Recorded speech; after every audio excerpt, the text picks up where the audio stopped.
Let tonight's story gently soothe you as you drift into sleep. The warmth of yarrow and tea plus central hat month.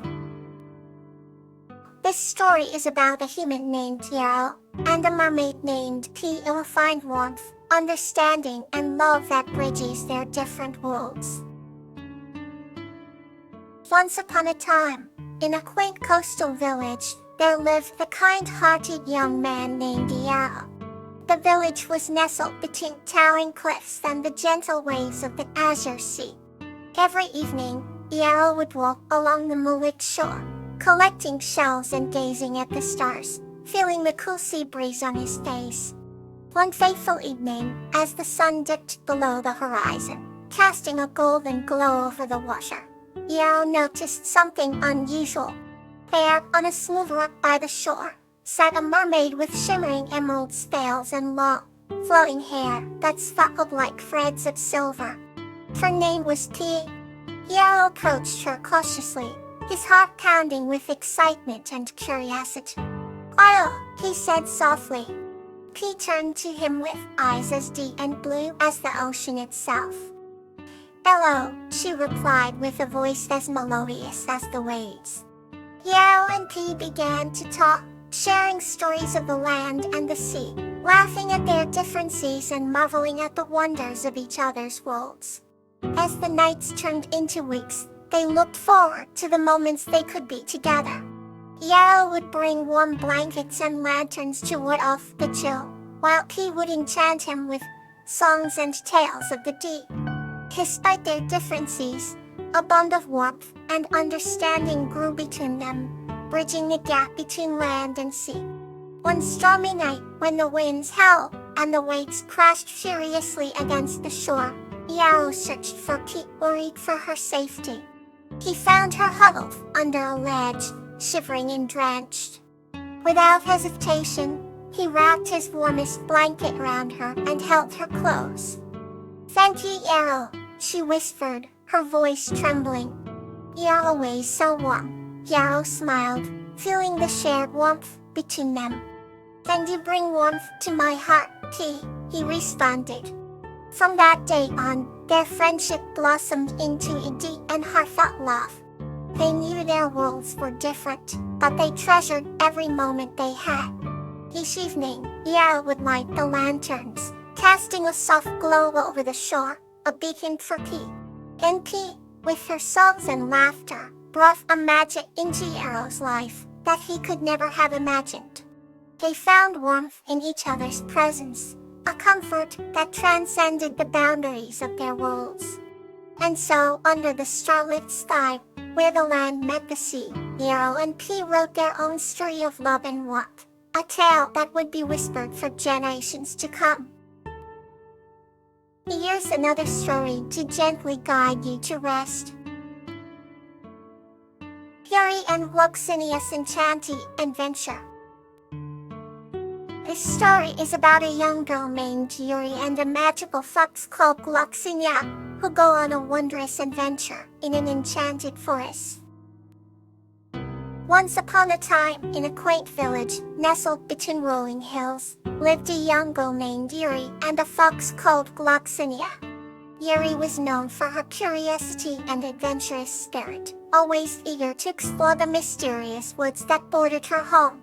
One evening, as the golden sun dipped below the horizon, Yuri found herself at the edge of these woods, where the familiar scent of pine and earth filled the air.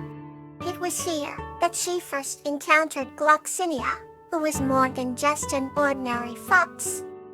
His fur, a shimmering blend of silver and gold, glowed softly in the twilight.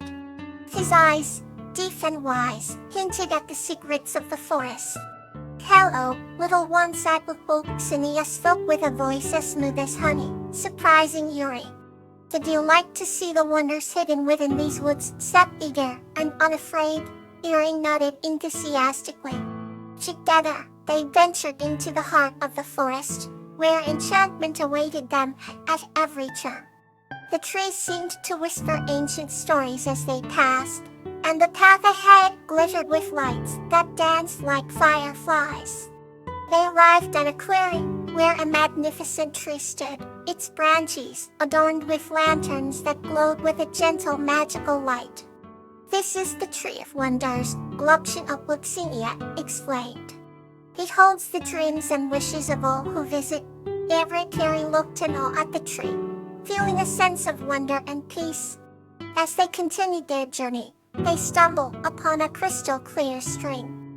Gluxinia told Yuri that this stream had the power to show visions of the past and future. Curiosity ate, Yuri peered into the water and gasped as images unfolded before her eyes, memories of her childhood adventures and glimpses of what was yet to come. For along, they found a circle of glowing mushrooms, which Gluxinia called the fairy-side dance floor. As if on cue, tiny fairies appeared, twirling and laughing, their wings shimmering in the moonlight. Yuri joined in the dance, her laughter mingling with the fairies' melodic giggles. And night fell, and the forest transformed into a realm of sparkling wonder. Stars appeared, not just in the sky, but all around them, hanging from branches and floating in the air.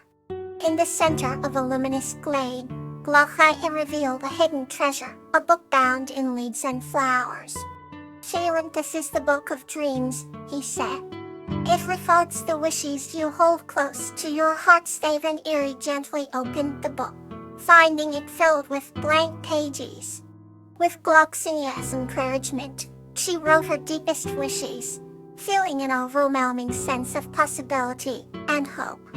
As the night drew to a close, Gluxinia led Yuri back home. They stood at the forest's edge once more, the village lights twinkling in the distance. "Remember," Yuri and Gluxinia whispered, "the wonders of this forest always within you." With a tender farewell, Yuri returned home, her heart brimming with the magic and wonder of their adventure. She knew that no matter where life took her, the forest's enchantment and Gluxinia's wisdom would stay with her forever. Okay, now let's wander into a new tale. Phlox and Frisia, a lesson in empathy. This story is about Phlox, a human, and Frisia, a bear cub whose friendship blossoms through a journey of empathizing and helping each other. In a quaint village nestled between towering mountains and a sprawling forest, there lived a gentle human named Phlox. Phlox had a heart as open as the expansive sky above, always eager to help others, no matter their size or predicament. One fine autumn day, as the golden leaves danced in the breeze, Phlox decided to gather berries for a special pie. Venturing deep into the forest, she hummed a merry tune, her wicker basket swinging by her side. Just as she reached a particularly fruitful berry bush, she heard a soft whimper nearby. Curiosity got the better of her, and she followed the sound to find a small bear cub, all alone and looking quite forlorn.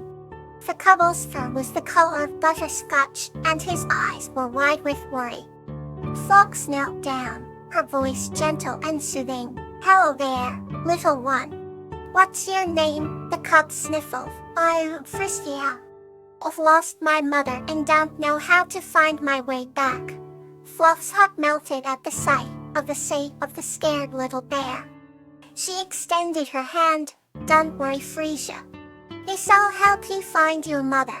Together, they embarked on a journey through the dense forest. Phlox spoke kindly to Frisia, sharing stories to keep his mind at ease. They crossed bubbling brooks, climbed gentle hills, then roved through the thick underbrush. The forest, though daunting, revealed its secrets to Phlox's kind and patient guidance. As dusk began to settle, painting the sky in hues of pink and orange, they heard a distant, worried call. Yet perfect, recognizing the sound of his mother's voice. With renewed hope, they quickened their pace, and soon came upon a large clearing. There stood a beautiful bear, her fur shimmering like the first frost of winter. Her eyes filled with tears of relief as she saw Frisia running toward her. The reunion was heartwarming, filled with their hopes and happy chirps. Flocks watched with a smile, feeling a deep sense of fulfillment. Gracia's mother approached Flocks, bowing her head in gratitude. "Thank you for bringing my baby back to me. You have a heart full of empathy." Flocks simply nodded, her eyes sparkling with joy. As she made her way back home, Flocks felt a warmth in her chest, knowing she had made a difference. The golden leaves whispered their approval as she walked, the moon rising to light her path. From that day on, Flocks and Frissier's friendship blossomed, rooted in understanding and compassion. They often met in the forest to share stories and adventures, reminding everyone that Whimsical is the thread that weaves us all together. Let's continue with another tale to warm your heart. Vinka and Gloxinia, a tale of safety and friendship. This story is about Vinka and Gloxinia, who support each other during a storm and learn the true meaning of safety through their friendship. In a cozy little village nestled between forested hills, there lived a kind-hearted woman named Vinka and her unlikely friend, a clever mouse named Gloxinia. Vinka's cottage, draped in ivy and surrounded by fragrant gardens, was a sanctuary for both of them. One blustery autumn evening, Vinka prepared her home to weather a fierce storm. As the wind howled, she noticed that the window near Gloxinia's tiny nook was slightly ajar. "You must secure the window, dear Gloxinia," she said gently. Gloxinia, with his twinkling eyes and swift feet, scurried to help, bringing tiny twigs and leaves to buffer the cold air. They worked together, reinforcing the window and sealing any gaps. "Thank you, Vinka. We make a good team," Gloxinia squeaked gratefully. "You do indeed, my friend," Vinka replied with a warm smile. The storm raged outside, but inside Vinka's cottage, it was peaceful and safe. They spent the evening by the hearth, where Vinka read stories aloud, and Gloxinia listened intently, snug in his little nest. As the fire crackled, Vinka spoke about the importance of looking after each other and the value of safety. "It's not just about protecting ourselves from the storm, but also ensuring we are always there for one another," she explained. Gloxinia nodded in agreement, understanding the deeper meaning behind her words. Night turned to dawn, and as the first light of morning broke through the clouds, the storm had passed. Stepping outside, they found the garden untouched, the ivy still clinging to the cottage walls. "The storm tested us, but together we prevailed," Vinka said, looking down at her miniature friend. "We did, and it was all thanks to the care we took," Gloxinia chirped. They realized that true safety came from their bond, and the sense of security they shared extended beyond the physical shelter of the cottage. This enduring friendship taught them both that being there for one another was the greatest protection of all. May tonight's story bring you comfort full night long.